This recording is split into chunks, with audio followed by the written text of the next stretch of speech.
What's up, YouTube? XRAYPC here, and I am here with a Shadowverse Worlds Beyond. I was gonna say Evolve, that's physical TCG. Worlds Beyond video. I'm gonna try to learn what class I should play, and uh, I don't like to say his name wrong. Ignideus is a very like well-versed player in OG Shadowverse. So I want to watch his video and have him explain to me what class should I play in Shadowverse Worlds Beyond. So let's get to it. In Shadowverse Worlds Beyond, there Tell are me, bro. 7 different classes to choose from, each with their own mechanics and playstyles. But which one is the right one for you? While I do, I'm gonna link it to the video in the description down below as well. It's only natural that you'll have a favorite based I personally, on the only reason, I'm gonna just pause it real quick. The only reason I didn't want to make my own video on this yet is because this is the one card game where compared to like Yu-Gi-Oh, Hearthstone, Digimon TCG, Battle Spirit Saga, and all those where I didn't get to do enough research beforehand, or I knew about Shadowverse for a long time, but I never really got to really learn it compared to like I was playing like early, like 3 months before the card game even came out in like Discords and like grinding the game every day. So like I could easily tell you guys what you should play for my own knowledge, but I don't even know all the cards that are coming to this. Like he's able to like tell you this is how they worked before. They did make changes. They made a lot of changes, by the way. They even took away like certain like classes. Like they took 2 classes and fused them together. So like Bloodcraft and something else, they took those out of the game in a sense. If you guys like that, sorry to you, but like other classes they completely changed like how it would work or made it something simpler for now, and then it will add more to the game. Represents nature, so aesthetically Forest you Craft can is first. Let's see how this works. Critters, Feyfolk, and elves. They focus on comboing weaker cards together for a result that's greater than the sum of its parts. Okay. Take Killer Rhinoceros for example. Okay, Killer, that is a crazy looking card and a cool name actually. Rhinoceros. Okay. Fanfare, give this follower plus. So it looks like the multiplier. X is your combo. Okay. Blah, blah, blah. Can attack followers and leaders on the same turn. Oh, okay. Combo is the number of cards you played this turn. Some abilities require your combo to be at or above a certain number to activate. When playing a card with such an ability, that card counts toward your combo. Okay. It gains power based on the amount of cards you play in a turn, referred to as your combo. Hold on. Let me also, I have also this thing right here. Hold on. It's like the card, it tells you everything. So let's see. Fanfare. Okay, an ability that activates, this is like on every card. An ability that activates when the card enters the field. After being played from your hand, if the card is summoned to or created on the field by an ability, Fanfare won't activate. So it is a on-use ability. On ability that activates when the card enters the field. After being played from your hand, it cannot be activated when you're like summoned from your hand by an ability. Okay.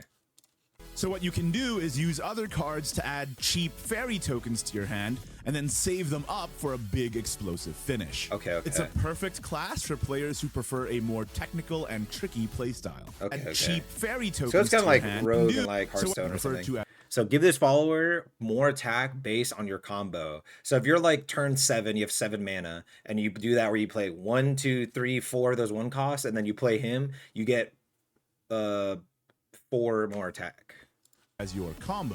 So what you can do is use other cards to add cheap fairy tokens to your hand and then save them up for a big explosive finish. It's a perfect class for players who prefer a more technical and tricky playstyle. Swordcraft represents mankind. Aesthetically, there's kingdoms, warriors, and princesses. They are the most straightforward class, focusing on deploying followers to the board. And also, if you guys wanted, like, if you like waifus, this game has a ton of it. This game's hyper anime aesthetic card game. As she summons 2 knight tokens and then buffs up your other followers by +1/+1. If you're wanting to learn the basics or sharpen your fundamentals to the point of mastery, then this is the class for you. Runecraft represents magic, so aesthetically you can expect I was deciding between like Portalcraft looked cool to me because of the mecha, and then Warrior. As you might have guessed, Runecraft emphasizes more spell-based gameplay, contrasting with Swordcraft's more direct follower-based gameplay. Yeah, so it's like Mage and WoW, or Mage and Hearthstone. Goddamn, I keep saying WoW. Which starts at 18 play points, but gets reduced in cost by 1. 18 mana. Reduce the cost of this card by 1 on spell boost. So every time, is that... Oh, every spell you play, spell boost the cards in your hand at once. Spell boosting doesn't do anything on its own, but some cards have on spell boost abilities which activate whenever the card is spell boosted. So you have to play 8 spells to even be able to use this at 10 mana. On uses, return your hand to your deck draw 5 cards, spell boost your hand 5 times, fully recover your play points. Damn. So even if you use this at 10, you would throw your whole hand away, mulligan it, get your entire hand, like a 5-card hand back, and then it spell boost your hand 5 times. So anything that's like this one would get boop, boop, boop, boop, 5 times, and then all of your play points come back. You literally would come back to 10 mana, and then you could just play whatever. That's actually the best card in that deck, probably. Every time you play a spell, just looking at that, I can just kind of tell it's going to be the best card. If you get this card down to 0 cost, suddenly it's a free way to get an entirely new hand and get all of your play points back. I think no matter what, you just need it at like 2 cost or 3 cost, because like you could probably play a good amount of like OP spells, and then play this, and then it just in a sense gives you like all 10 mana back. And it's a perfect class for those who want to seize dump the card, reins of the game by dump themselves. That card, 5 more cards, dump more cards. Now, before I break down the other 4 classes, that might be one of the most popular decks. 1000%. I have tons of amazing Shadowverse Worlds Beyond content coming up for you, and you don't want to miss it.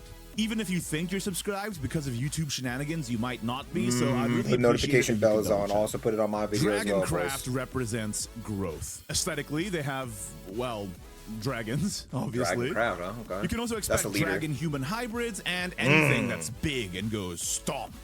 They have cards that accelerate the pace at which you gain maximum play points, like Dragon Sign, for example. And that lets them gain 1 max play point. Then if you have a 10 max play points, draw a card. Oh, so if you're at 9 play points or 9 mana, right? Mana, in a sense, is play points. So if you had 9, played this card and gained 1 max and get to 10, you now draw a card as well. Bigger and if you're already at 10, I think if you're already at 10, you would get more. Like, yeah, I think you can go over 10. So you might be able to have 11, 12, 13. Faster, like Genesis Dragon Reap. Allows a follower to attack on the same turn it enters the field. Oh, because it's Storm. That's a 9 damage, 10 defense card. Born. Then they overwhelm their opponents with you sheer only have 20 health power. to start a battle, by the way. If you like the idea of building up your resources, you would think 9 that's pretty weak for how expensive. No, you only have 10, 20 health. This is the class for you. I think it only has to hit you pretty much twice. Represents death. Aesthetically, they have ghosts, demons, and anything else that goes bump in the night. They use their own health and cemetery as a resource to pay the cost of their cards. Check out Reaper's Death. This is the one that was example. A fusion of 2 classes. It only costs 1 play point. Select an allied enemy follower on the field and destroy them. Gotcha. Any enemy follower, but it requires you to destroy one of your own followers in turn. Then, by building up shadows by destroying your own cards, you can spend them with necromancy to activate powerful. Necromancy abilities require a certain number of shadows to activate, indicated in brackets. If you have the required number of shadows in your cemetery, they will be consumed to activate the ability. Effects. Like Devious Lesser Mummy, who gains Storm by consuming 4 shadows. Okay. Fanfare, so on play, Necromancy, 4. Give this follower Storm. Fanfare activates when the card enters the field after being played. Necromancy activates if you have the required number of shadows in your cemetery by consuming them. And then Storm is like being able to attack on the same turn that's played. There's also Graveyard Recursion, like Ghost Juggler, that can reanimate one of your 4 cost or lower followers that was destroyed during this match. Okay. Their playstyle is perfect for those willing to use anything at their disposal as a tool to win. Havencraft represents zealotry, for good or for bad. Aesthetically, expect healers, cultists, and their card art is amazing in this game. Their card art is amazing in this game. Cultists and gods. They're known to control the game with healing and removal to keep themselves alive until they can turn the tides with a big play. Salefa, Guardian of Water, is a great example of this. She restores defense to your leader, has restore 3 health to your leader. Sorry, I had to leave my, I forgot I was in my Discord. Or my friend's Discord. Ward, where's Ward? While allied followers with Ward are on the field, any followers can attack your leader or allied followers that don't have Ward. Oh, so it's taunt. Okay. If a follower with Ward also has ambush or intimidate, the ambush or intimidate takes priority and negates the Ward. I think what was intimidate? I think it was like you can't attack that card or something. Ward and can evolve. So there's also evolving and now super evolving with this version of the game, by the way, for people who don't know Shadowverse at all. Evolving is like you have these little extra mana point things that are like, okay, if you want to get the extra effect out of the card, you evolve it and get 2 attack, 2 defense, no matter what the thing, it always gets add on. And then it'll get an extra effect. So this one, when you evolve it, it will deal 3 damage to all enemy followers. Everyone has 2 evolve points, 2 super evolve points. That's like what you have to deal with in this game. No matter, and they don't come back as well. As soon as you use both your evolves and both your super evolves, then that's it. That person has nothing else in the tank, and they pretty much just have to beat you with their base deck. Deal AoE damage to the enemy board when she evolves. Going alongside that, they also have countdown amulets, so that helps you which get are board clear by evolving destroy themselves after a certain number of turns has elapsed, and often have an effect that procs when they finally do. Like Serene Sanctuary here that draws 2 cards when the countdown is over. So after 3 turns, last words, draw 2 cards. Engage advances amulet count by 1. When a card with a countdown enters a field or leader area, its countdown is set to the number indicated in brackets and is displayed at the bottom right. This countdown advances by 1 at the start of each of its controller's turns, and when it reaches 0, this card is destroyed. Engage, you can activate the engage ability of an amulet on the field once per turn by pressing the engage button on the tooltip. Some engage abilities all cost play points to activate. So I think 1 means it costs 1 play point, and you could advance it by 1 turn. So you could put this on the board. It gets your turn. You have now it's at 2 turns, and then you activate it, or you engage it, and now it's 1 turn. Once you're in the clear and made it to the late game, you can drop a big card like Jean Saintly Knight to make a big. So this is an 8 mana, 6 power, 6 defense on play. Fanfare, that means on play.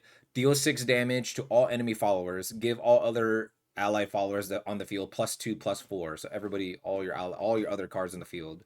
And you do 6 damage to all the enemy followers. Oh my goodness. Big and it has taunt. Oh my. Players who want complete control both over the pace of I might play this guy. And the state of the field, play Havencraft. Finally, Portalcraft represents. Hold on, this is the I seen that leader and I saw how to mecha. I said maybe. They're the hardest to define, both aesthetically and mechanically. But you can expect them to harness the power of the unknown. They have dolls, robots, and also eldritch horrors. When determining what a Portalcraft card is, it's you know it when you see it kind of situation. Playstyle-wise, they generate a lot of different tokens that let you interact with the game state in various. I think the ominous artifact thing is how it's like a Voltron type thing. Ways to gain the upper hand. They all end up fusing into the main big one. Struck Puppeteer, an enhanced puppet with hold on. Hand. You can generate. So Fanfare on play, add a puppet to your hand, evolve it, replicate the effects of this card's Fanfare ability. So then you get 2 puppets. A puppet, but you have to waste that. See, sometimes you don't want to waste your evolves. You only get 2 in the game, but we'll see. Struck Puppeteer, an enhanced puppet with meta. And add an enhanced puppet to your hand on play. Once on each of your turns, when the allied puppetry follower enters the field, give it Bane.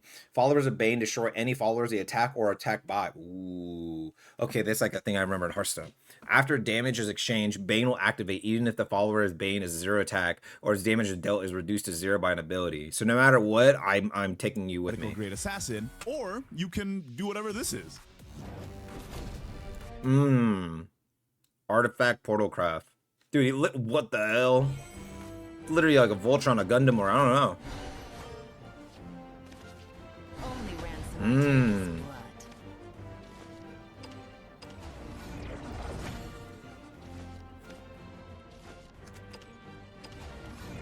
Hold on, going too quick.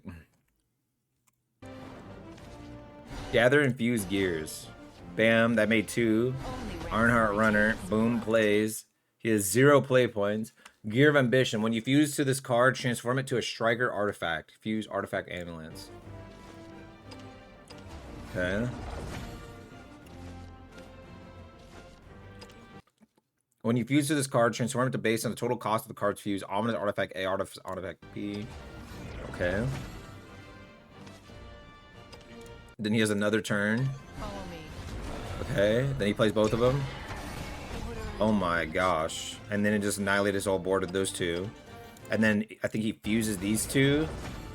Dude, this is like a fusion deck in Yu-Gi-Oh! This is awesome. I might play this deck. Dude, these animations are insane. I don't even remember Shadowverse having this many cool animations. Wow.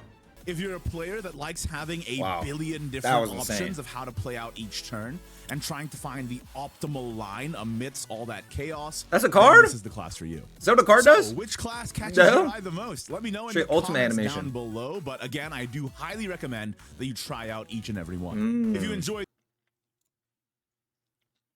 I might watch that video later for sure before I stream. I'm also going to be streaming today. I'm going to be dropping this video before I hit stream. I'm going to link this in there. I'm going to link his video in there. And just so you guys can like watch this. And then if you guys are confused, you go here. And then you go to the website. This is the official website. You just go to gameplay and card battles and all that. And then the battle glossary. And then you can see everything like followers, just you're summoning like playable, like I can kill you with this card. Spells are just spells. Or this is monster cards, spell cards. Amulets are like field spells.